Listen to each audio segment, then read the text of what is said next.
Welcome to மாதிரி T25. இன்னைக்கு நம்ம கூட யார் இருக்காங்கன்னா ஒரு ஃபேவரட் கார்ஜியஸ் ஆங்கர் இருக்காங்க நம்ம கூட. விஜய் அஞ்சனா. ஹாய் மேம், எப்படி இருக்கீங்க? ரொம்ப நல்லா இருக்கேன். ரொம்ப அழகா இருக்கீங்க. Thank you so much ma'am.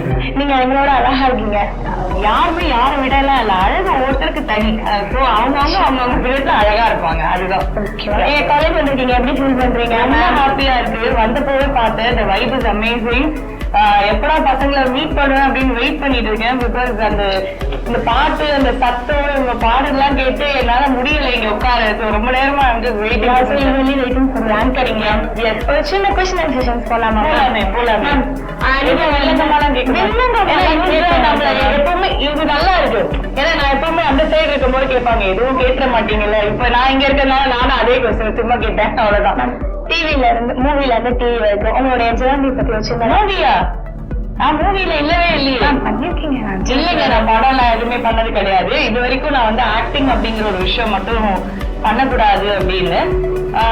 Maybe ஒரு வீடியோ சாங் பண்ணேன் ரொம்ப வருஷம் முன்னாடி. ஒரு ஷார்ட் ஃபிலிம் ஒரு ஃப்ரெண்டுக்காக பண்ணேன், அவ்வளவுதானே தவிர I am never into acting. I'll never be into acting because it's not my cup of tea. Digital world எப்படி மேம் உங்களுக்கு ஃப்ரீயா ஜாலியா இருக்கா? நீங்க லைக் இன்ஸ்டாகிராம், யூடியூப்ல எல்லாம் ஆக்டிவா இருக்கீங்க.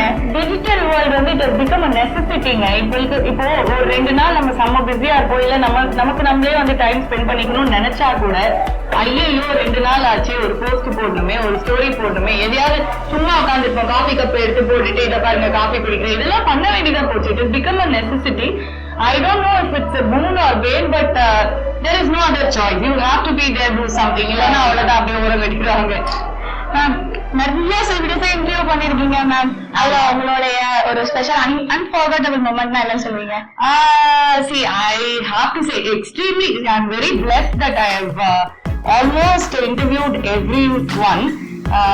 தல அஜித், அப்புறம் நம்ம சூப்பர் ஸ்டார் ரஜினி சார், இவங்க 2 பேரும் மீட் பண்றதுக்கான சான்ஸ் எனக்கு கிடைக்கல. But otherwise I have always been around people and in Sun Music was a very good thing for me. And அதுக்கப்புறமும் நிறைய பேர் இன்டர்வியூ பண்ணியாச்சு. என்னோட அன்ஃபர்கெட்டபிள் அப்படின்னா, we did an interview for Velayutham Vijay சாருக்கு. தளபதினா எனக்கு ரொம்ப பிடிக்கும். சோ திடீர்னு ஒரு கால் வந்தது. So we did an interview for Velayudham. அது சேனல் கூட கடைசி நிமிஷத்துல மாறிச்சு. பட் அது பார்த்தப்போ like when I saw him and the way he was like so down to earth, ரொம்ப ஸ்வீட்டுங்க, ரொம்ப ரொம்ப sweet. So it will always be a very precious memory அப்படின்னு நினைக்கிறேன். மேம் உங்க கூட நிறைய ஆங்கர்ஸ் வந்திருக்காங்க. ஆங்கர் டு ஆக்டரா இருந்த உங்களோட ஃபேவரட் ஆங்கர் டு ஆக்டர்னா சிவகார்த்திகேயன் தாங்க. அது வந்து டவுட்டே கிடையாது. And he's such a sweetheart. He's very friendly. And for years we have been like we know professional நிறைய ஈவென்ட்ஸ்ல பார்த்திருக்கோம். We have met and everything. And he is very friendly also. ரொம்ப நம்ம family மாதிரி பேசக்கூடிய ஒரு ஆள் அப்படின்னு நினைக்கிறேன். Definitely. And I'm very happy because he's a huge star now. நான் நல்லா இருக்கேன். நீங்க எப்படி இருக்கீங்க?